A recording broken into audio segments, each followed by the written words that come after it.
งบำเพ็ญแต่สัมมาปฏิบัติเถิดขอจงอย่าได้ปฏิบัติผิดพินาศเสียเลยขณะอย่าได้ล่วงเลยท่านทั้งหลายไปเสียเพราะผู้มีขณะ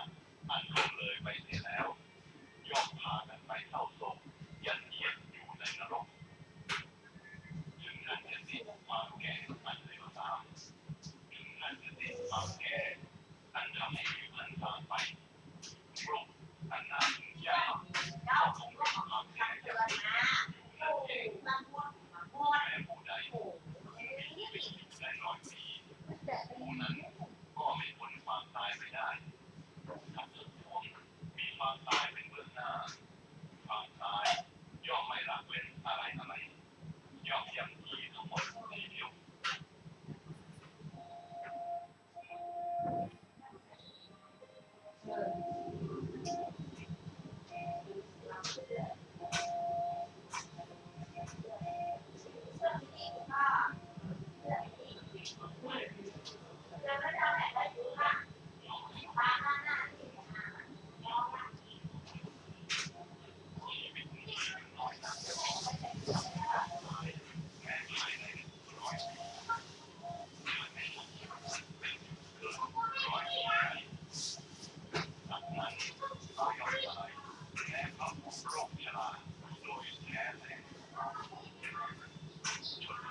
าอันนั้นไม่มีเลย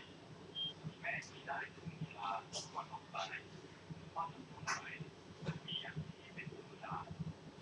สุดท้ายบอกแล้วเรียกว่าไม่ยอมเลยมันจะต้องร้อนไปในทางเท้าได้เลยแล้วเรียกว่ายอมไปมันต้องตายภายในที่ได้ช่างทำแล้วมีความแตกเป็นที่สุดแม้อย่างใดชีวิตของทั้งหลายก็อย่างนั้นทั้งเด็กทั้งผู้ใหญ่ทั้งคนเขาทั้งคนชราล้วนเป็นอำนาจเป็นที่ไปทั้งหมดเมื่อนับเหล่านั้นแล้วต้องไปวรโลกเวลาจะป้องกันไว้ก็ไม่ได้หรือพวกญาติจะป้องกันพวกญาติไว้ก็ไม่ได้จงเป็นเหมือนญาติของท่านทั้งหลายจะต้องตายกำลังแลดูลำพังโดยต้องการจะต้องตายเดียวเท่านั้นเมื่อสิ้นลำไปเหมือนโคที่คนจะพึงฆ่าถูกนำตัวไปเดียวความตายและความแก่ย่อมจะตัดโลกอยู่อย่างนี้เราเห็นนั้นนักปราชญ์ทั้งหลายทราบสภาพของโลกแล้วย่อมไม่เห็นที่สุดทั้งสองอย่างจะพาคนไปก็ไม่ประโยชน์ชอบไปคำคนลงเย็นก็รอตรงนี้แป๊บนึงเดี๋ยวลูกเอาเก้าอี้มาก่อนเนาะโอเค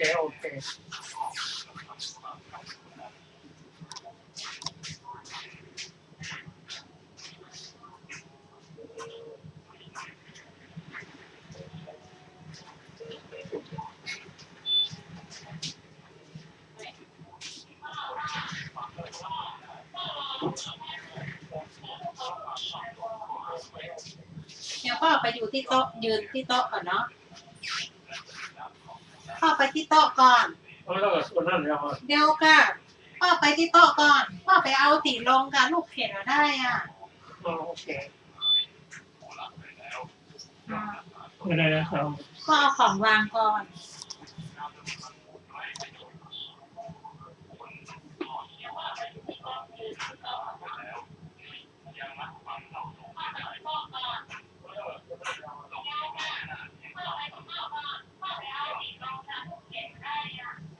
ก็ดีกันเนาะ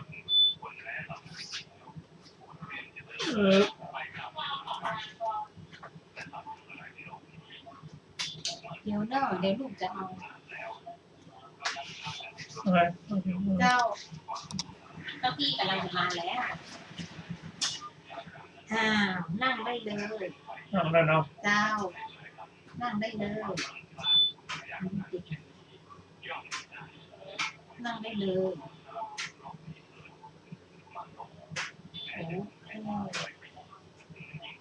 เดี๋ยวลูกขยับมือ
ใช่สมุนอะไร คนไปบางอย่างใดสันนอกย่อมเวลาและมรณะพัดพาไป เปิดบ้างมันกันเลย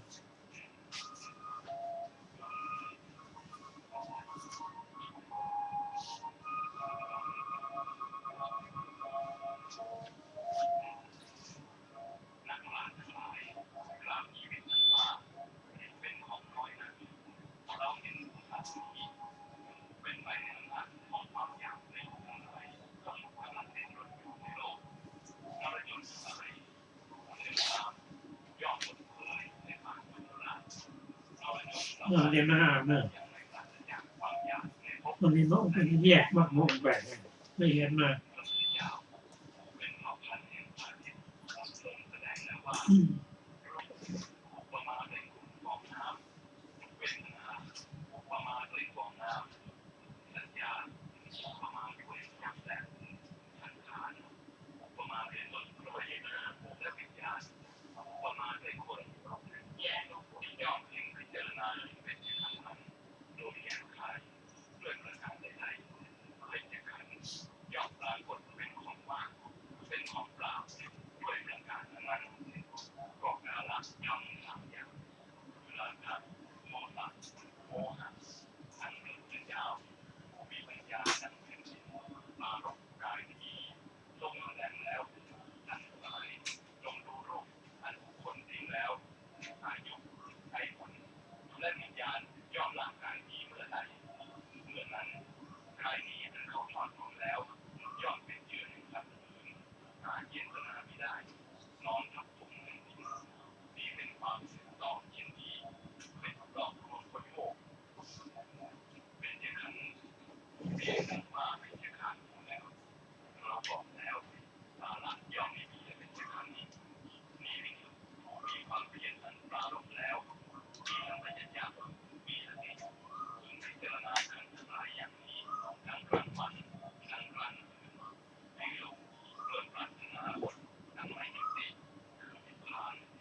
ขอนอบน้อม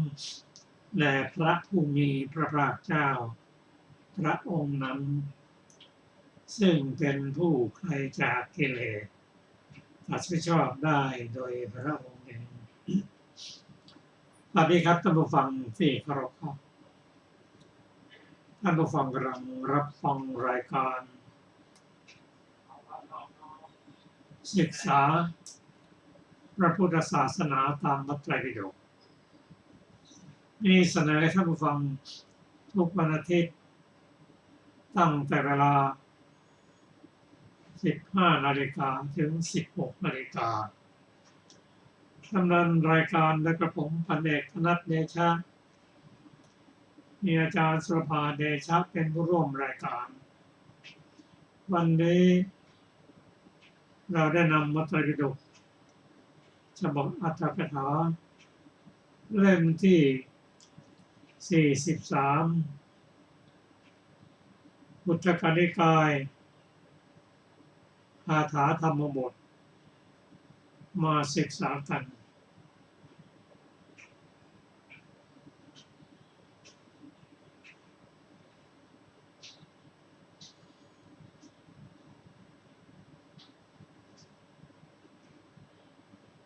การศึกษาที่ศึกษาวันนี้ก็เป็นเรื่องของ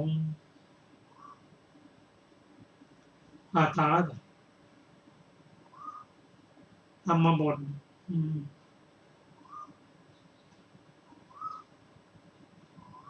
มัคควาระ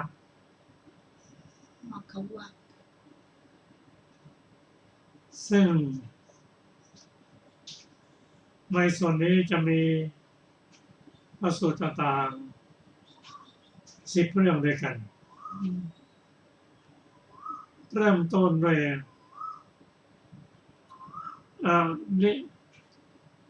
เรื่องต้นด้วยมรรคมีองค์ 8อันประเสริฐกล่าวว่ามรรคคือทางทั้งหลาย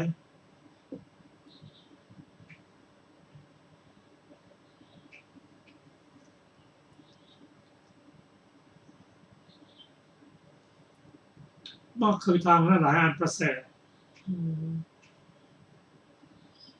ที่ว่าประเสริฐนั้นว่าทางทั้งหลายนั้นฉันจะได้ศึกษาในรายละเอียดแต่พระสูตรที่ผ่านๆมานั้นเราจะเห็นว่ามรรคมีองค์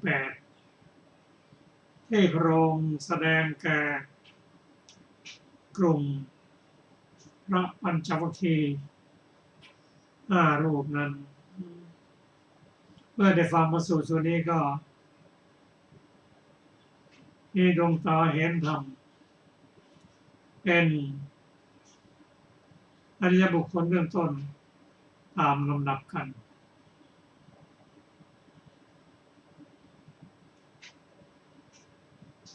ในสมัยของพระพุทธเจ้าที่อุบัติขึ้นแรกๆนั้นยังไม่ได้เป็นพระพุทธเจ้านั้นมีหลายฝ่ายหลายทางที่หาทางจะพ้นทุกข์ก็แบ่งเป็นพวกใหญ่ได้แก่พวกหนึ่งหาทางคิดว่าด้วยการแสวงความสุข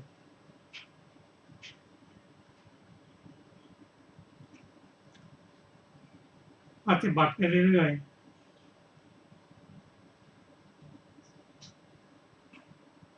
บางพวกก็อดอาหารบางพวกก็เป็นมิจฉาทิฏฐิมีหลายทางเหลือเกินที่จะปฏิบัติให้สู่ความเป็นพระอรหันต์นั้นส่วนทางที่พระองค์ได้ศึกษาและปฏิบัติคือมรรคองค์ 8 ซึ่งไม่เป็นไปทั้งส่งเสริมในด้านการมาสุข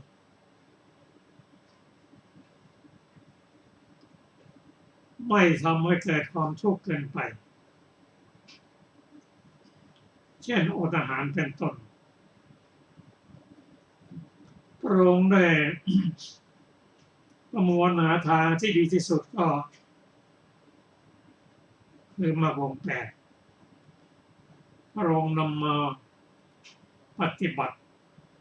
ของพระองค์เองและได้บรรลุเป็นพระยะบุคคลตามลำดับจนถึงบรรลุเป็นพระสัมมาสัมพุทธเจ้า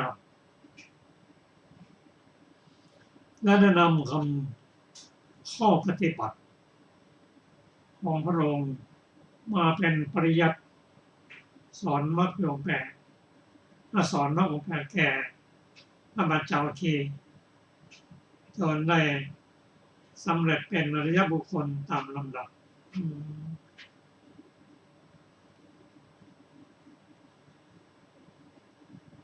มรรคองค์ 8นั้นเป็นทางที่ห่างไกลจากกามห่างไกลจากกามก็คือห่างไกลจากกามราคะห่างไกลจากโทสะคือข้อปฏิบัติที่ทำให้ตนเองต้องลำบากห่างไกลจากความคิดความเห็นที่ไม่ถูกต้องมาเป็นมรรคองค์ 8มรรคองค์ 8นั้นเราจะกล่าวสักนิดหนึ่งก่อนที่จะมาถึงรายละเอียดในส่วนอื่นประกอบด้วยส่วนหลักก็คือศีลสมาธิและปัญญาส่วนรายละเอียดนั้นขอเชิญอาจารย์สุรภานำมรรคองค์ 8มาศึกษาร่วมกันค่ะสวัสดีค่ะท่านผู้ฟังที่เคารพทุกท่าน อริยมรรคมีองค์ 8พระผู้มีพระภาคเจ้าตรัสกับภิกษุทั้งหลายว่าดูก่อนภิกษุทั้งหลายเราจักแสดงจักจำแนกอริยมรรคอันประกอบด้วยองค์ 8แก่เธอทั้งหลายเธอทั้งหลายจงฟังอริยมรรคนั้นจงใส่ใจให้ดีเราจักกล่าวภิกษุเหล่านั้นทูลรับพระดำรัสของพระผู้มีพระภาคเจ้าแล้วพระผู้มีพระภาคเจ้าตรัสว่าดูก่อนภิกษุทั้งหลายอริยมรรคอันประกอบด้วยองค์ 8เป็นไฉนคือสัมมาทิฏฐิ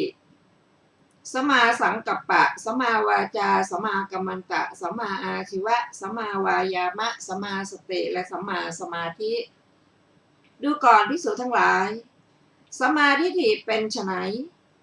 คือความรู้ในทุกข์ความรู้ในทุกขสมุทัยความรู้ในทุกขนิโรธและความรู้ในทุกขนิโรธคามินีปฏิปทาดูก่อนภิกษุทั้งหลายสัมมาสังกัปปะเป็นไฉนคือความดำริในการออกจากกามหรือเนกขัมมะความดำริในอันไม่พยาบาทหรืออัพพยาบาทคือเมตตาความดำริในอันไม่เบียดเบียนคืออวิหิงสาหรือกรุณาดูก่อนภิกษุทั้งหลายสัมมาวาจาเป็นไฉนคือเจตนางดเว้นจากการพูดเท็จเจตนางดเว้นจากการพูดส่อเสียดเจตนางดเว้นจากการพูดคำหยาบเจตนางดเว้นจากการพูดเพ้อเจ้อดูก่อนภิกษุทั้งหลายสัมมากัมมันตะเป็นไฉนคือเจตนางดเว้นจากปาณาติบาตเจตนางดเว้นจากอธินาทานเจตนางดเว้นจากกาเมสุมิจฉาจารดูก่อนภิกษุทั้งหลายสัมมาอาชีวะเป็นไฉนอริยสาวกในธรรมวินัยนี้ละการเลี้ยงชีพที่ผิดเสียสำเร็จชีวิตอยู่ด้วยการเลี้ยงชีพที่ชอบดูก่อนภิกษุทั้งหลายสัมมาวายามะเป็นไฉนภิกษุในธรรมวินัยนี้อย่างฉันทะให้เกิดพยายามประรบความเพียร ประคองจิตไว้ตั้งจิตไว้เพื่อไม่ให้บาปอกุศลที่ยังไม่เกิดบังเกิดขึ้นยังฉันทะให้เกิดพยายามประรบความเพียรประคองจิตไว้ตั้งจิตไว้เพื่อละบาปอกุศลที่บังเกิดขึ้นแล้วยังฉันทะให้เกิดพยายามประรบความเพียรประคองจิตไว้ตั้งจิตไว้เพื่อให้กุศลธรรมที่ยังไม่เกิดบังเกิดขึ้นยังฉันทะให้เกิดพยายามประรบความเพียรประคองจิตไว้ตั้งจิตไว้เพื่อความตั้งมั่นไม่ฟั่นเฟือนเพื่อเพิ่มพูนความไพบูรย์เจริญบริบูรณ์แห่งกุศลกรรมที่บังเกิดขึ้นแล้วดูก่อนภิกษุทั้งหลายสัมมาสติเป็นไฉนภิกษุในธรรมวินัยนี้พิจารณาเห็นกายในกายอยู่มีความเพียรมีสัมปชัญญะมีสติกำจัดอภิชฌาและโทมนัสในโลกเสียได้พิจารณาเห็นเวทนาในเวทนาอยู่มีความเพียรมีสัมปชัญญะมีสติกำจัดอภิชฌาและโทมนัสในโลกเสียได้พิจารณาเห็นจิตในจิตอยู่มีความเพียรมีสัมปชัญญะมีสติกำจัดอภิชฌาและโทมนัสในโลกเสียได้พิจารณาเห็นธรรมในธรรมอยู่มีความเพียรมีสัมปชัญญะมีสติกำจัดอภิชฌาและโทมนัสในโลกเสียได้ดูก่อนภิกษุทั้งหลายก็สัมมาสมาธิเป็นไฉนภิกษุในธรรมวินัยนี้สงัดจากกามสงัดจากอกุศลธรรมบรรลุปฐมฌานมีวิตกวิจารมีปีติและสุขเกิดแต่วิเวกอยู่เธอบรรลุทุติยฌานมีความผ่องใสแห่งจิตในภายในเป็นธรรมเอกผุดขึ้นไม่มีวิตกไม่มีวิจารเพราะวิตกวิจารสงบไปมีปีติและสุขเกิดแต่สมาธิอยู่เธอมีอุเบกขามีสติมีสัมปชัญญะเสวยสุขด้วยนามกายเพราะปีติสิ้นไปบรรลุตติยฌานที่พระอริยเจ้าทั้งหลายสรรเสริญว่าผู้ได้ฌานนี้เป็นผู้มีอุเบกขามีสติอยู่เป็นสุขเธอบรรลุจตุตถฌานไม่มีทุกข์ไม่มีสุขเพราะละสุขละทุกข์ระดับโทมนัสโสมนัสก่อนได้มีอุเบกขาเป็นเหตุให้สติบริสุทธิ์อยู่ท่านฟังที่เคารพนี่คือทางคือมรรคองค์แปดอันประเสริฐต่อไปนี้เราได้ศึกษาหัวข้อธรรมบทตามลำดับค่ะในคาถาธรรมบทมรรควรรคที่20นะคะว่าด้วยมรรคมีองค์8ประเสริฐมีทั้งหมดด้วยกัน10ข้อด้วยกันนะคะข้อ1บรรดาทางทั้งหลายทางมีองค์8ประเสริฐ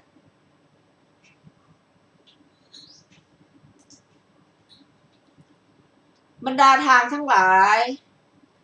ทางมีองค์8ประเสริฐบรรดาสัจจะทั้งหลาย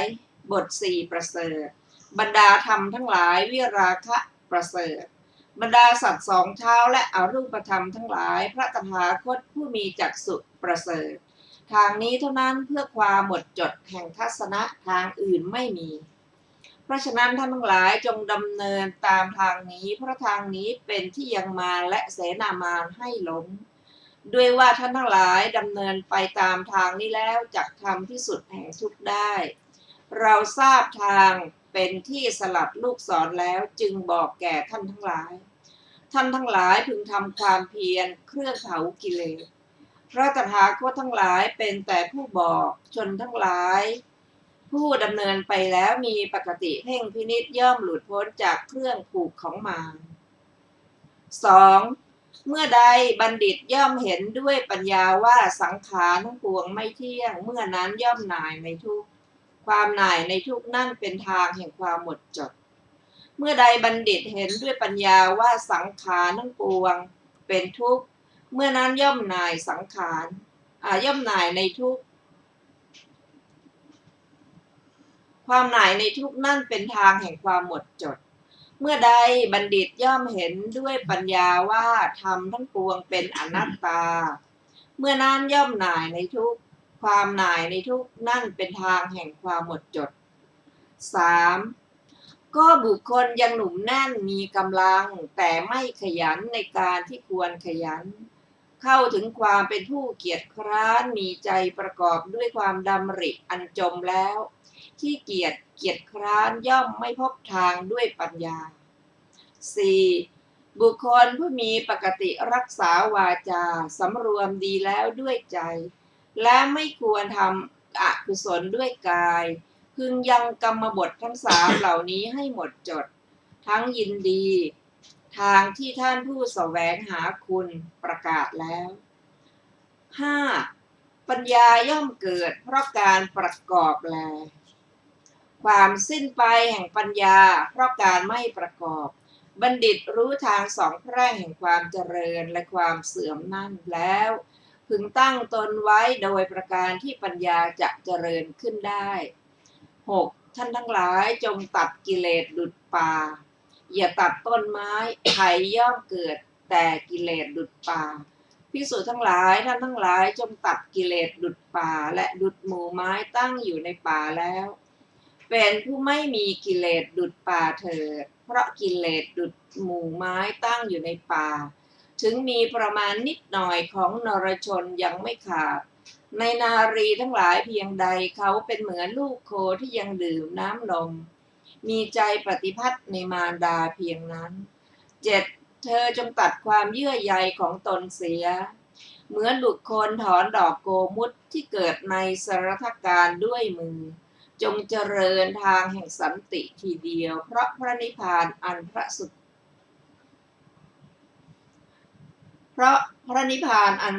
คตแสดงแล้ว 8. คนพาลย่อมคิดว่าเราจักอยู่ในที่นี้ตลอดฤดูฝนจักอยู่ในที่นี้ในฤดูหนาวและฤดูร้อนหารู้อันตรายไม่ 9. มัจจุพานระนั้นผู้มัวเมาในบุตรและปศุสัตว์ผู้มีใจคล่องในอารมณ์ต่างๆไปเหมือนห้วงน้ำในห้วงน้ำใหญ่พัดพาเอาชาวบ้านผู้หลับไปฉะนั้น 10. บัณฑิตทราบอำนาจเหนือความว่าบุตรทั้งหลายย่อมไม่มีเพื่อต้านทานบิดาและพวกพ้องทั้งหลายก็ไม่มีเพื่อต้านทานเมื่อบุคคลถูกความตายครอบงำแล้วความต้านทานในญาติทั้งหลายย่อมไม่มีดังนี้แล้วเป็นผู้สำรวมในศีลพึงชำระทางเป็นที่ไปพระนิพพานให้หมดจดพลันทีเดียวอันนี้เป็นมรรควรรคที่20นะคะต่อไปเราจะศึกษามรรควรรควรรณนาเรื่องแรกคือเรื่องภิกษุ500รูป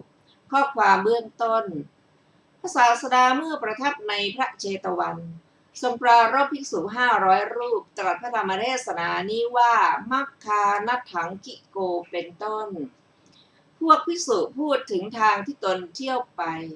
ดังได้สดับมาภิกษุเหล่านั้นเมื่อพระศาสดาเสด็จเที่ยวจาริกไปในชนบทแล้วเสด็จมาสู่กรุงสาวัตถีอีกนั่งในโรงเป็นที่บำรุงพูดมักกถาปรารภทางที่ตนเที่ยวไปแล้วโดยนัยยะเป็นต้นว่าทางแห่งบ้านโน้นจากบ้านโน้นสม่ำเสมอทางแห่งบ้านโน้นจากบ้านโน้นไม่สม่ำเสมอมีกรวดไม่มีกรวดหัวข้ออริยมรรคเป็นทางให้พ้นทุกข์พระศาสดาทรงเห็นอุปนิสัยแห่งพระอรหันต์ของภิกษุเหล่านั้นเสด็จมายังที่นั้นแล้วประทับนั่งเหนืออาสนะที่เขาปูไว้ตรัสถามว่าภิกษุทั้งหลายบัดนี้พวกเธอนั่งสนทนากันด้วยคาถาอะไรเล่าเมื่อภิกษุเหล่านั้นกราบทูลว่าด้วยคาถาชื่อนี้ตรัสว่าภิกษุทั้งหลายทางที่พวกเธอพูดถึงนี้เป็นทางภายนอกธรรมดาภิกษุทำกรรมในอริยมรรคจึงควรด้วยว่าภิกษุเมื่อทำอย่างนั้นย่อมพ้นจากทุกข์ทั้งปวงได้ดังนี้แล้วได้ทรงภาสิทธิพระคาถาเหล่านี้ว่าบรรดาทางทั้งหลายทางมีองค์8ประเสริฐ บรรดาสัจจะทั้งหลายบทสี่ประเสริฐบรรดาธรรมทั้งหลายวิราคะประเสริฐบรรดาสัตว์สองเท้าและอรูปธรรมทั้งหลายพระตถาคตผู้มีภิกจักษุประเสริฐทางนี้เท่านั้นเพื่อความหมดจดแห่งทัศนะทางอื่นไม่มีเพราะฉะนั้นท่านทั้งหลายจงดำเนินตามทางนี้เพราะทางนี้เป็นที่ยังมารและเสนามารให้หลงด้วยว่าท่านทั้งหลายดำเนินไปตามทางนี้แล้วจักทำที่สุดแห่งทุกข์ได้เราทราบทางเป็นที่สลัดลูกศรแล้วจึงบอกแก่ท่านทั้งหลายท่านทั้งหลายพึงทำความเพียรเครื่องเผากิเลสพระตถาคตทั้งหลายเป็นแต่ผู้บอกชนทั้งหลายผู้ดำเนินไปแล้วมีปกติเพ่งพินิจย่อมหลุดพ้นจากเครื่องผูกของมาร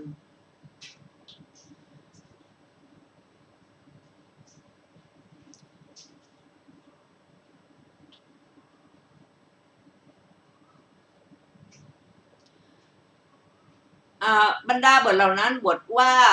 มัคคานัตถังคิโกความว่า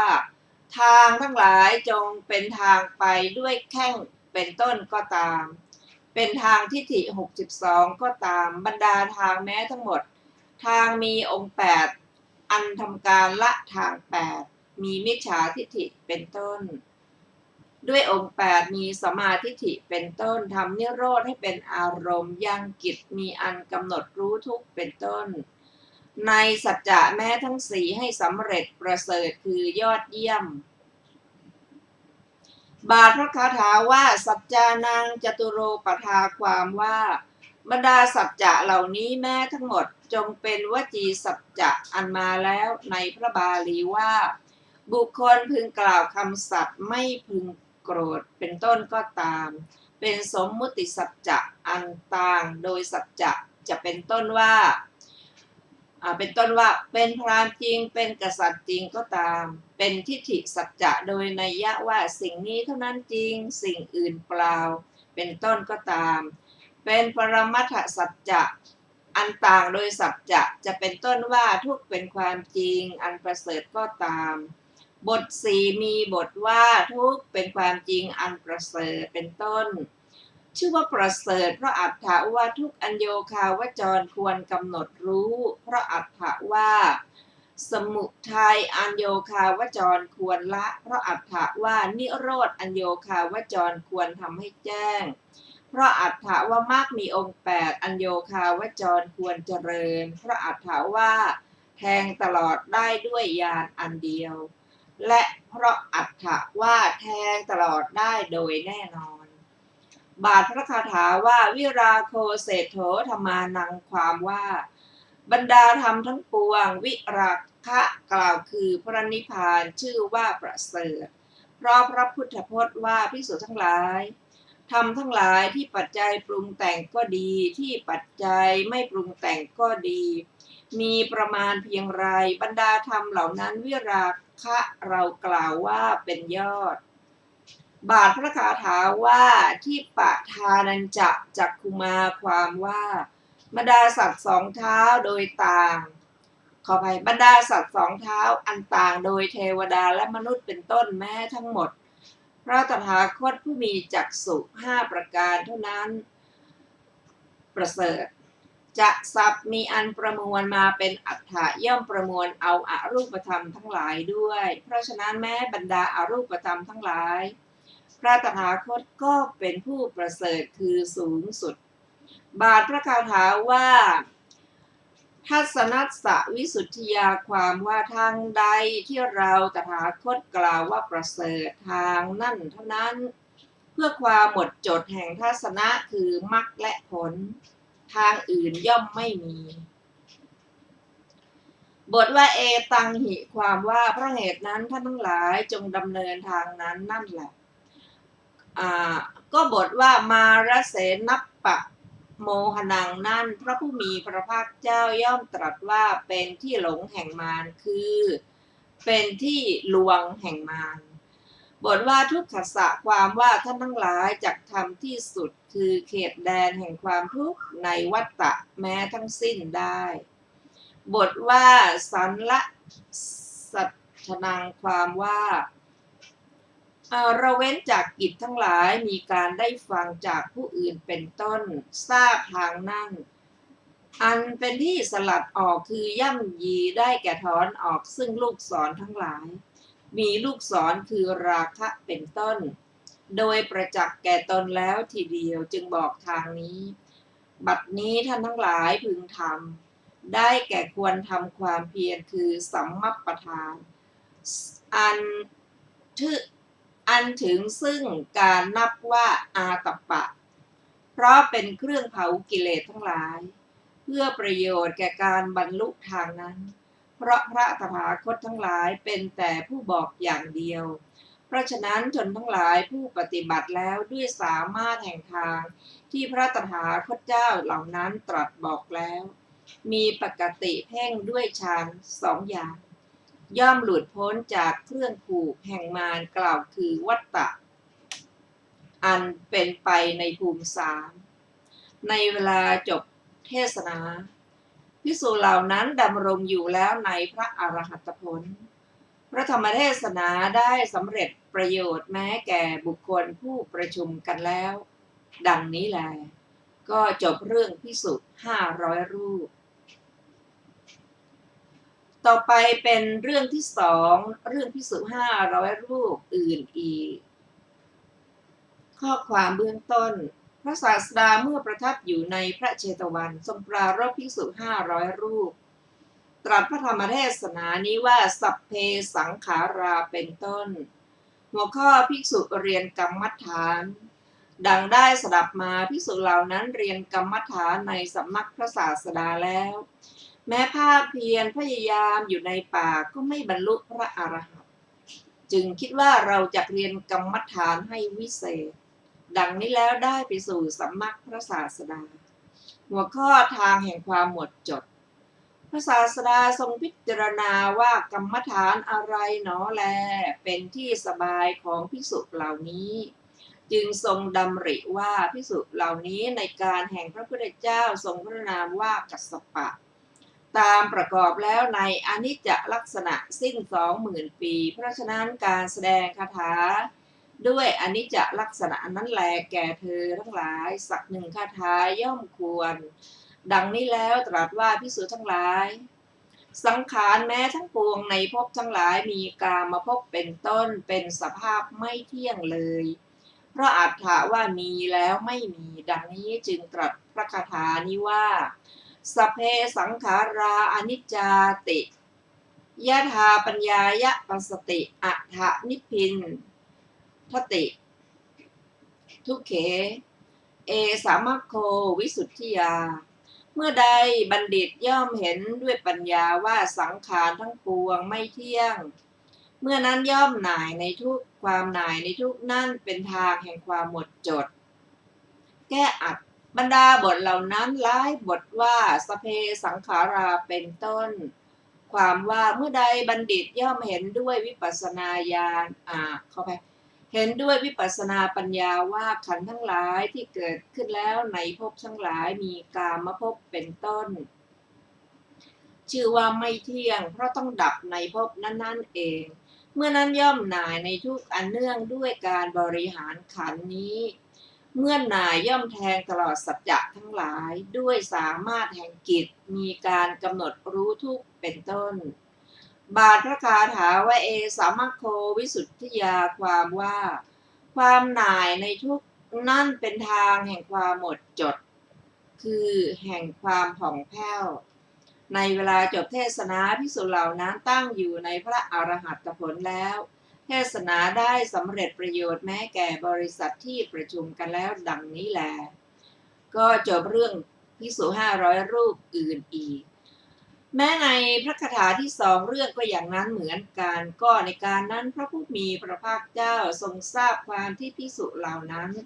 ทำความเพียรในอันกำหนดสังขารโดยความเป็นทุกข์แล้วตรัสว่าภิกษุทั้งหลายขันธ์แม้ทั้งปวงเป็นทุกข์แท้พระอัฏฐะว่าถูกทุกข์บีบคั้นดังนี้แล้วจึงตรัสพระคาถานี้ว่า สเพสังขาราทุกขาติยถาปัญญายะปัสสติอัฏฐนิพินทัตติทุเคเอสัมมโควิสุทธิยาเมื่อใดบัณฑิตย่อมเห็นด้วยปัญญาว่าสังขารทั้งปวงเป็นทุกข์เมื่อนั้นย่อมหน่ายในทุกข์ความหน่ายในทุกข์นั่นเป็นทางแห่งความหมดจดแก้อัดบรรดาบทเหล่านั้นบทว่าทุกขาความว่าชื่อว่าเป็นทุกข์เพราะอัฏฐว่าถูกทุกข์บีบคั้นบทที่เหลือก็เช่นกับบทอันมีในก่อนนั้นแหละแม้ในพระคาถาที่3ก็มีนัยยะฉะนั้นเหมือนกันก็ในพระคาถาที่3นี้พระผู้มีพระภาคเจ้าทรงทราบความที่ภิกษุเหล่านั้นเป็นผู้ตามประกอบแล้วในอันกำหนดสังขารโดยความเป็นอนัตตาในการก่อนอย่างสิ้นเชิงแล้วตรัสว่าภิกษุทั้งหลายขันธ์แม้ทั้งปวงเป็นอนัตตาแท้พระอัฏฐาว่าไม่เป็นไปในอำนาจดังนี้แล้วจึงตรัสพระคาถานี้ว่าสัพเพธัมมาอนัตตาติยะถาปัญญายะปัสสติอัฏฐนิพินทติทุเคเอสัมมโควิสุทธิยาเมื่อใดบัณฑิตย่อมเห็นด้วยปัญญาว่าธรรมทั้งปวงเป็นอนัตตาเมื่อนั้นย่อมหน่ายในทุกข์ความหน่ายในทุกข์นั่นเป็นทางแห่งความหมดจดแก้อัดบรรดาบทเหล่านั้นบท2 บทว่าสเพธัมมาพระผู้มีพระภาคเจ้าทรงประสงค์เอาขันธ์5นี้เองบทว่าอนัตตาความว่าชื่อว่าอนัตตาคือว่างเปล่าไม่มีเจ้าของได้แก่ไม่มีอิสระพระอัฏฐว่าไม่เป็นไปในอำนาจเพราะใครๆไม่อาจให้เป็นไปในอำนาจว่าทำทั้งปวงจงอย่าแก่จงอย่าตายบทที่เหลือก็เช่นกับบทที่มีแล้วในก่อนนั่นเองดังนี้แลจบเรื่องภิกษุ500รูปอื่นอีกนะคะต่อไปเป็นเรื่องที่3เรื่องพระประธานกรรมิกติสเถระข้อความเบื้องต้นพระศาสดาเมื่อประทับอยู่ในพระเชตวันทรงปรารภพระประธานกรรมิกติสเถระตรัสพระธรรมเทศนานี้ว่าอัฏฐานะกาลัมหิเป็นต้นหัวข้อพวกภิกษุประสงค์จะกราบทูลคุณที่ตนได้ยินว่ากุลบุตรชาวกรุงสาวัตถีประมาณ500 คนบวชในสำนักพระศาสดาเรียนกรรมฐานแล้วได้ไปสู่ป่าบรรดาภิกษุเหล่านั้นรูปหนึ่งพักอยู่ในที่นั่นเองที่เหลือทำสมณธรรมอยู่ในป่าบรรลุพระอรหันต์คิดว่าพวกเราจะกราบทูลคุณอันตนได้แล้วแด่พระศาสดาได้กลับไปยังกรุงสาวัตถีอีกอุบาสกคนหนึ่งเห็นภิกษุเหล่านั้นผู้เที่ยวบิณฑบาตอยู่ในบ้านแห่งหนึ่งในที่ประมาณโยชน์หนึ่งแต่กรุงสาวัตถีจึงต้อนรับด้วยวัตถุทั้งหลายมียาภูและพัดเป็นต้นฟังอนุโมทนาแล้วจึงนิมนต์เพื่อประโยชน์แก่การฉันในวันรุ่งขึ้นภิกษุเหล่านั้นไปถึงกรุงสาวัตถีในวันนั้นเองเก็บบาและจีวรไว้แล้วในเวลาเย็นเข้าไปเฝ้าพระศาสดาถวายบังคมนั่งอยู่แล้วพระศาสดาทรงเห็นความทรงแสดงความยินดีอย่างยิ่งกับด้วยภิกษุเหล่านั้นได้ทรงทำการต้อนรับแล้วหัวข้อความไม่รู้จักการให้เกิดความเดือดร้อนขณะนั้นภิกษุสหายแห่งภิกษุเหล่านั้นผู้ยังเหลืออยู่ในที่นั้นคิดว่าเมื่อพระศาสดาทรงทำการต้อนรับภิกษุเหล่านั้นพระโอษฐ์ย่อมไม่พอจะตรัสแต่หาตรัสปราศัยกับด้วยเราไม่เพราะมรรคและผลของเราไม่มีในวันนี้แหละเราบรรลุพระอรหันต์แล้วจักให้พระศาสดาตรัสปราศัยกับด้วยเราภิกษุแม้เหล่านั้นทูลลาพระศาสดาว่าพวกข้าพระองค์อันอุบาสกคนหนึ่งในหนทางเป็นที่มานิมนต์เพื่อฉันเช้าในวันพรุ่งนี้จักไปในที่นั้นแต่เช้าเที่ยวลำดับนั้นภิกษุผู้สหายแห่งภิกษุเหล่านั้นเดินจงกรมตลอดคืนอย่างรุ่งล้มลงที่แผ่นหินแผ่นหนึ่งในที่สุดจงกรมด้วยอำนาจแห่งความหลับ กระดูกขาแตกแล้วเธอร้องด้วยเสียงดังพวกภิกษุผู้เป็นสหายเหล่านั้นของเธอจำเสียงได้ต่างวิ่งเข้าไปข้างโน้นและข้างนี้เมื่อภิกษุเหล่านั้นตามประทีปทำกิจที่ควรทำแก่ภิกษุนั้นอยู่นั่นแลอรุณขึ้นแล้วภิกษุเหล่านั้นไม่ได้โอกาสไปบ้านนั้นหัวข้อทรงแสดงชาดกในเรื่องไม่รู้จักกันลำดับนั้นพระศาสดาตรัสกับภิกษุเหล่านั้นว่าภิกษุทั้งหลายพวกเธอไม่ไปสู่บ้านเป็นที่เที่ยวภิกษาหรือภิกษุนั้นกราบทูลว่าอย่างนั้นพระเจ้าข้าแล้วกราบทูลเรื่องนั้นพระศาสดาตรัสว่าภิกษุทั้งหลายภิกษุนั่นทำอันตรายลาภของพวกเธอในบัดนี้เท่านั้นหาไม่ได้แม้ในการก่อนเธอก็ได้ทำแล้วเหมือนกันอันภิกษุเหล่านั้นทูลวิงวอนแล้วทรงนำอดีตนิทานมาตรัสชาดกให้พิสดารว่าบุคคลใดย่อมปรารถนาจะทำกิจที่ควรทำก่อนไว้ทำภายหลังบุคคลนั้นย่อมเดือดร้อนภายหลังเหมือนมานพผู้หักกิ่งไม้กลุ่มฉะนั้นได้ยินว่าภิกษุเหล่านั้นได้เป็นมานพ500ในการนั้นมานพผู้เกียจคร้านได้เป็นภิกษุส่วนอาจารย์ได้เป็นพระตถาคตด้วยประการฉะนี้พระศาสดาครั้นทรงนำพระธรรมเทศนานี้มาแล้วตรัสว่าภิกษุทั้งหลายก็บุคคลใดไม่ทำความขยันในการที่ควรขยันเป็นผู้มีความดำริอันจมแล้วเป็นผู้เกียจคร้านบุคคลนั้นย่อมไม่บรรลุคุณวิเศษอันต่างด้วยคุณมีฌานเป็นต้นดังนี้แล้วจึงตรัสพระคาถานี้ว่าอัฏฐานากาลัมหิอนุทธหาโนยุวาภลีอาละสิยังอุเปโตสังสันนะสังกับปะมโนกุสีโตปัญญายมัคคังอะระโสนะวินทติก็บุคคลยังหนุ่มแน่นมีกำลังแต่ไม่ขยันในการที่ควรขยันเข้าถึงความเป็นผู้เกียจคร้านมีใจประกอบด้วยความดำริอันจมแล้วขี้เกียจคร้านย่อมไม่ประสบทางด้วยปัญญาแก้อัดบรรดาบทเหล่านั้นบทว่าอนุทธหาโนความว่าไม่ขยันคือไม่พยายาม2บทว่ายุวาภลีความว่าเป็นผู้ตั้งอยู่ในความเป็นคนรุ่นหนุ่มทั้งถึงพร้อมด้วยกำลัง2บทว่าอาละสยังอุเปโตความว่าย่อมเป็นผู้เข้าถึงซึ่งความเป็นผู้เกียจคร้านคือกินแล้วก็นอนบทว่าสังสันนะสังกับปะมโนความว่าผู้มีจิตประกอบด้วยความดำริอันจมดิ่งแล้วเพราะมิจฉาวิตก3บทว่ากุสีโตได้แก่ผู้ไม่มีความเพียรบทว่าอะละโสความว่าบุคคลนั้นเกียจคร้านมากเมื่อไม่เห็นอริยมรรคพึงเห็นด้วยปัญญาจึงชื่อว่าย่อมไม่ประสบคือไม่ได้ในการจบเทศนาชนเป็นอันมากบรรลุอริยผลทั้งหลายมีโสดาปัตติผลเป็นต้นดังนี้แลก็จบเรื่องพระปฐานกามิกติสเถระตะกี้เพราะมิจฉาวิตก3นะคะก็คือมิจฉาวิตกคือกามวิตกคือตรึกในการพยาบาทวิตกคือตรึกในการพยาบาทและวิหิงสาวิตกคือตรึกในการเบียดเบียนคนอื่นนะคะต่อไปเป็นเรื่องสูกระเปรตข้อความเบื้องต้นพระศาสดาเมื่อประทับอยู่ในพระเวฬุวันทรงปรารภสูกระเปรตตรัสพระธรรมเทศนานี้ว่าวาจานุรักขีเป็นต้น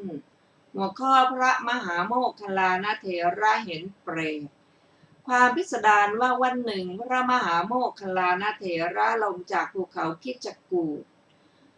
กับพระลักขณะเถระได้ทำการยิ้มแย้มในประเทศแห่งหนึ่งอันพระลักขณะเถระถามว่าท่านผู้มีอายุอะไรเนาะเป็นเหตุแห่งการทำความยิ้มแย้มให้ปรากฏ กล่าวว่าท่านผู้มีอายุการนี้ไม่ใช่การแห่งปัญหานี้ท่านควรถามผมในสำนักของพระศาสดาดังนี้แล้วเที่ยวบิณฑบาตในกรุงราชคฤห์กับพระลักขณะเถระนั่นเองกลับจากบิณฑบาตแล้วไปสู่พระเวฬุวันถวายบังคมพระศาสดาแล้วนั่งลำดับนั้นพระลักขณะเถระถามความนั้นกับท่านกล่าวว่าผู้มีอายุผมได้เห็นเปรตตนหนึ่งสรีระของมันประมาณ3 ขาวุธสรีระนั้นคล้ายสรีระของมนุษย์ส่วนศีรษะของมันเหมือนศีรษะของสุกรหางของมันเกิดที่ปากมูหนอนไหลออกจากปากนั้นผมคิดว่าเราไม่เคยเห็นสัตว์มีรูปอย่างนี้ครั้นเห็นเปรตนั้นแล้วจึงได้ทำการยิ้มแย้มให้ปรากฏหัวข้อพระศาสดาตรัสรับรองพระศาสดาตรัสว่าภิกษุทั้งหลายพวกสาวกของเรามีจักษุอยู่เนาะแล้วตรัสว่าแม้เราก็ได้เห็นสัตว์น่านที่ควงแห่งต้นโพเหมือนกันแต่ไม่พูดด้วยอนุเคราะห์แก่ชนเหล่าอื่นว่าก็ชนเหล่าใดไม่พึงเชื่อต่อเราความไม่เชื่อนั้นพึงมีกรรมไม่ใช่ประโยชน์เกื้อกูลแก่ชนเหล่านั้นบัดนี้เราได้โมคคัลลานะเป็นพยานจึงกล่าวโมคคัลลานะพูดจริงภิกษุทั้งหลายภิกษุทั้งหลายฟังเรื่องนี้แล้วทูลถามพระศาสดาว่าข้าแต่พระองค์ผู้เจริญก็บุรพกรรมของเปรตนั้นเป็นอย่างไรพระศาสดาตรัสว่าถ้าอย่างนั้นพวกเธอจงฟังเถิดภิกษุทั้งหลายแล้วทรงนำอดีตนิทานมาตรัสบุพกรรมของเปรตนั้นดังต่อไปนี้บุรพกรรมของสูกระเปรตได้ยินว่าในการแห่งพระพุทธเจ้าทรงพระนามว่ากัสสปะพระเถระ2 รูปพร้อมเพรียงกันในอาวาสใกล้หมู่บ้านตำบลหนึ่งในพระ2 รูปนั้นรูปหนึ่งมีพรรษา60รูปหนึ่งมีพรรษา59รูปที่มีพรรษา59นั้นถือบาลจีวรของพระเถระนอกนี้เที่ยวไปได้ทำวัดปฏิบัติทุกอย่างเหมือนสามเณรเมื่อพระเถระทั้งสองนั้นอยู่พร้อมเพรียงกันดุจพี่น้องที่อยู่ในท้องมารดาเดียวกันพระธรรมกถึกรูปหนึ่งมาสู่ที่อยู่ของพระเถระทั้งสองแล้วก็การนั้นเป็นวันธรรมสวนะพระเถระทั้งสองสงเคราะห์พระธรรมกถึกแล้วพูดว่าท่านสัพบุรุษขอท่านจงกล่าวธรรมกถาแก่พวกผมเถิดพระธรรมกถึกนั้นก็กล่าวธรรมกถาแล้วพระเถระทั้งสองมีจิตยินดีว่าพวกเราได้พระธรรมกถึกแล้วรุ่งขึ้นพาท่านเข้าไปบิณฑบาตยังบ้านใกล้เคียงทำภัตกิจเสร็จในบ้านนั้นแล้วกล่าวว่าท่านผู้มีอายุขอท่านจงกล่าวธรรมกถาหน่อยหนึ่งจากที่ได้พักไว้ในวันวานแล้วนิมนต์ให้ท่านกล่าวธรรมแก่พวกมนุษย์ฟังธรรมกถาแล้วนิมนต์แม้เพื่อต้องการให้ฉันในวันรุ่งขึ้นพระเถระทั้งสองพาพระธรรมกถึกนั้นเที่ยวบิณฑบาตในบ้านเป็นที่เที่ยวภิกษาบ้านละ2 วันโดยรอบอย่างนี้พระธรรมกถึกคิดว่าพระเถระ2 รูปนี้เป็นผู้อ่อนโยนยิ่งนักการที่เราให้พระแม้ทั้ง2 รูปนี้หนีไปเสียแล้วอยู่ในวัดนี้ควรในตอนเย็นท่านไปสู่ที่บำรุงของพระเถระในเวลาที่ภิกษุทั้งสองลุกไปแล้ว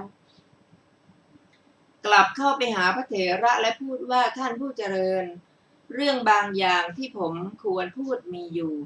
เมื่อพระเถระกล่าวว่าจงพูดเถิดผู้มีอายุคิดหน่อยหนึ่งและพูดว่าท่านผู้เจริญขึ้นชื่อว่าการพูดมีโทษมากไม่พูดอะไรแล้วหลีกไปพระธรรมกถึกนั้นไปสู่สำนักแม้ของพระอนุเถระก็ได้ทำอย่างนั้นเหมือนกัน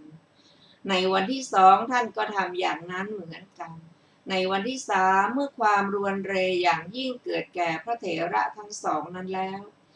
เข้าไปหาพระมหาเถระและพูดว่าท่านผู้เจริญคำบางอย่างที่ผมควรจะพูดมีอยู่แต่ผมไม่อาจพูดในสำนักของท่านได้ ถูกพระเถระรบเร้าว่าไม่เป็นไรคุณจงพูดเถิดจึงกล่าวว่าท่านผู้เจริญก็ทำไมพระอนุเถระจึงไม่ถูกกับท่านพระมหาเถระก็กล่าวว่าท่านสัตบุรุษท่านพูดอะไรนั่นผมทั้งสองเป็นเหมือนบุตรผู้อยู่ในท้องมารดาเดียวกันในผมทั้งสองรูปหนึ่งได้สิ่งของแล้วรูปแม้นอกนี้ก็เป็นอันได้เหมือนกันโทษของพระเถระนั่นอันผมเคยเห็นย่อมไม่มีตลอดกาลมีประมาณเท่านี้พระธรรมกถึกก็กล่าวว่าอย่างนั้นหรือท่านผู้เจริญพระมหาเถระก็ตอบว่าอย่างนั้นคุณพระธรรมกถึกท่านผู้เจริญพระอนุเถระพูดกับผมอย่างนี้ว่าท่านสัตบุรุษท่านเป็นกุลบุตรท่านทำการคบหากับพระมหาเถระนั่นด้วยทำในใจว่าพระมหาเถระนี้มีความละอายมีศีลเป็นที่รักควรพิจารณาแล้วจึงทำตั้งแต่วันที่ผมมาถึงพระอนุเถระนั่นพูดกับผมอย่างนี้พระมหาเถระพอได้ฟังคำนั้นก็มีใจโกรธแค้นแตกแล้วดุจภาชนะที่เขาทำด้วยดินอันบุคคลตีด้วยไม้ฉะนั้นพระธรรมกถึกแม้นอกนี้ลุกไปสำนักของพระอนุเถระแล้วได้พูดเหมือนอย่างนั้นแม้พระอนุเถระก็ได้แตกอย่างนั้นเหมือนกันในพระเถระสองรูปนั้นแม้รูปหนึ่งชื่อว่าเคยแตกเคยแยกกันเข้าไปบิณฑบาตย่อมไม่มีตลอดกาลเท่านี้แม้ก็จริงถึงดังนั้นในวันรุ่งขึ้นพระเถระทั้งสองได้แยกกันเข้าไปบิณฑบาตพระอนุเถระมาถึงก่อนแล้วได้ยืนอยู่ที่ศาลาเป็นที่บำรุงพระมหาเถระได้มาถึงในภายหลังพระอนุเถระเห็นท่านแล้วจึงคิดว่าเราควรรับบาตรและจีวรของพระเถระนี้หรือไม่หนอท่านแม้คิดบัดนี้เราจะไม่รับดังนี้แล้วก็ยังทำจิตให้อ่อนได้ด้วยทำในใจว่าช่างเถิดกรรมเห็นปานนี้อันเราไม่เคยทำการที่เรายังวัดของตนให้เสียไปไม่สมควรดังนี้แล้วเข้าไปหาพระเถระกล่าวว่าท่านผู้เจริญท่านจงให้บาตรและจีวรพระมหาเถระนอกนี้ชี้นิ้วตวาดว่าจงไปคนหัวดื้อคุณไม่ควรจะรับบาตรและจีวรของฉันเมื่อพระอนุเถระนั้นกล่าวว่าจริงละขอรับถึงผมก็ควรคิดว่าจักไม่รับบาตรและจีวรของท่านกล่าวว่าท่านผู้มีอายุผู้ใหม่ทำไมท่านจึงคิดว่าความเกี่ยวข้องอะไรในวิหารนี้ของเรามีอยู่แม้พระอนุเถระนอกนี้ก็กล่าวว่าท่านผู้เจริญก็ทำไมท่านจึงสำคัญอย่างนี้ว่าความเกี่ยวข้องอะไรในวิหารนี้ของเรามีอยู่นี้เป็นวิหารของท่านแล้วถือบาตรและจีวรออกไปถึงพระมหาเถระนอกนี้ก็ได้ออกไปเหมือนกันพระเถระทั้งสองนั้นไม่ไปแม้โดยหนทางเดียวกันรูปหนึ่งถือเอาหนทางโดยประตูด้านปัจฉิมทิศรูปหนึ่งถือเอาโดยประตูด้านปุรัตฉิมทิศพระธรรมกถึกกล่าวว่าท่านผู้เจริญอย่าทำอย่างนี้อย่าทำอย่างนี้เมื่อพระเถระกล่าวว่าจงอยู่เถิดคุณแล้วกลับในวันรุ่งขึ้นพระธรรมกถึกนั้นเข้าไปบ้านใกล้เคียงเมื่อพวกมนุษย์กล่าวว่าท่านผู้เจริญทั้งสองไปไหนขอรับกล่าวตอบว่าคุณอย่าถามเลยพระผู้เป็นเจ้าผู้เข้าถึงสกุลของพวกท่านวานนี้ทำการทะเลาะกันแล้วออกไปฉันแม้ขอร้องอยู่ก็ไม่สามารถจะให้กลับได้ในคนเหล่านั้นคนที่โง่เขลาได้นิ่งเสียส่วนคนที่ฉลาดคิดว่าชื่อว่าความพลั้งพลาดอะไรของผู้เจริญทั้งสองเราทั้งหลายไม่เคยเห็นสิ้นการประมาณเท่านี้ภัยเมื่อเกิดขึ้นแก่พระผู้เป็นเจ้าทั้งสองนั้นคงเกิดขึ้นเพราะอาศัยพระธรรมกถึกรูปนี้แล้วได้เป็นถึงผู้ความเสียใจพระมหาเถระแม้เหล่านั้นไม่ได้ความสบายจิตในที่ไปแล้วพระมหาเถระคิดว่าโอกรรมของภิกษุใหม่หนักเพราะเธอได้พูดกับภิกษุผู้จรมาที่ตนเห็นแล้วครู่เดียวว่าท่านอย่าได้ทำการคบค้ากับพระมหาเถระถึงพระอนุเถระนอกนี้ก็ได้คิดว่าโอกรรมของพระมหาเถระหนักเพราะท่านได้พูดกับผู้จรมาอันตนเห็นแล้วเพียงครู่เดียวว่าอย่าได้คบ หากับพระอนุเถระนี้ การสาธยาและการทำไว้ในใจไม่ได้มีแล้วแก่พระเถระทั้งสองนั้น โดยล่วงไป100 ปีพระเถระทั้งสองนั้นได้ไปสู่วิหารแห่งเดียวกันในปัจฉิมทิศเสนาสนะอันเดียวกันนั่นแลได้ถึงแก่พระเถระทั้งสองนั้น เมื่อพระมหาเถระเข้าไปนั่งบนเตียงแม้พระอนุเถระนอกนี้ก็ได้เข้าไป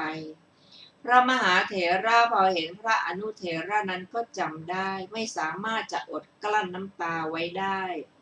ถึงพระอนุเถระนอกนี้ก็จำพระมหาเถระได้มีในตาอันเต็มแล้วด้วยน้ำตาคิดว่า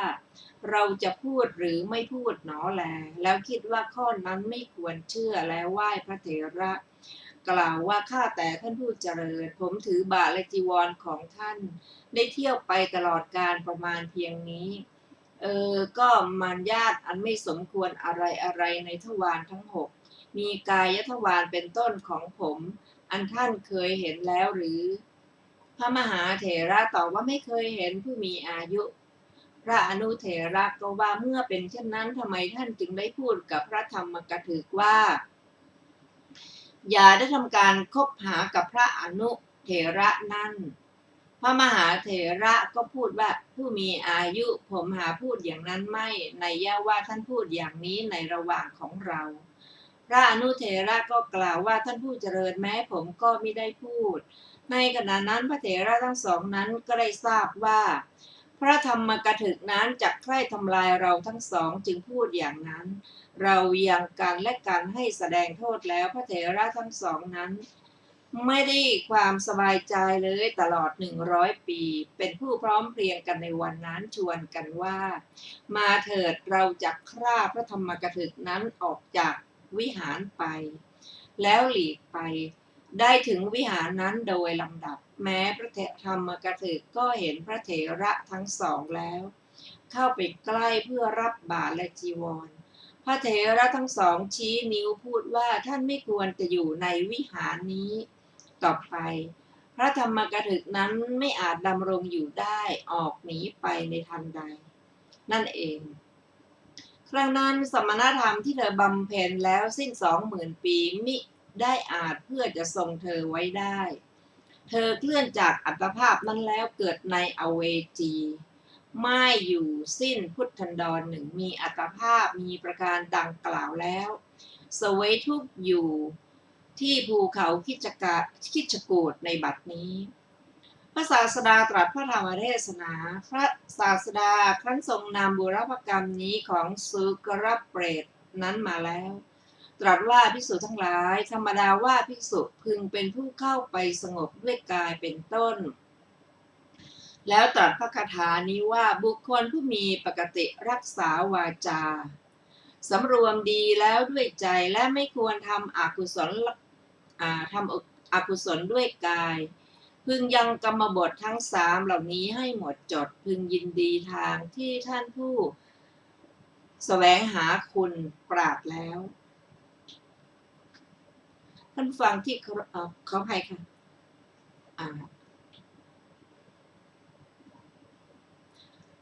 แก้อัดนิดหน่อยนะคะความแห่งพระคาถานั้นว่าบุคคลชื่อว่าผู้มีปกติตามรักษาวาจาเพราะเว้นทุจริต4ชื่อว่าสำรวมใจแล้วด้วยดีเพราะไม่ยังมโนทุจริตมีอภิชฌาให้เป็นต้นให้เกิดขึ้นและเมื่อสู่กายทุจริตมีปาณาติบาตเป็นต้นชื่อว่าไม่ควรทำอกุศลด้วยกายพึงยังกรรมบท3เหล่านั้นให้หมดจดด้วยอาการอย่างนี้ก็เมื่อให้หมดจดได้อย่างนั้นชื่อว่าพึงยินดีมักมีองค์8อันท่านผู้แสวงหาคุณทั้งหลายมีพระพุทธเจ้าเป็นต้นผู้แสวงหาคุณคือศีลเป็นต้นประกาศแล้วในการจบเทศนาชนเป็นอันมากบรรลุอริยผลทั้งหลายมีโสดาปัตติผลเป็นต้นดังนี้แลก็จบเรื่องสุกรเปรตนะคะท่านผู้ฟังที่เคารพค่ะวันนี้รายการศึกษาพระพุทธศาสนาตามพระไตรปิฎกก็ได้หมดเวลาลงแล้วขอบพระคุณทุกท่านที่ได้ร่วมศึกษาด้วยกันเราจะมาพบกันใหม่ในวันอาทิตย์หน้าเวลาเดียวกันนี้ วันนี้ขอมีความสุขสวัสดีเจริญในธรรมยิ่งค่ะสวัสดีค่ะ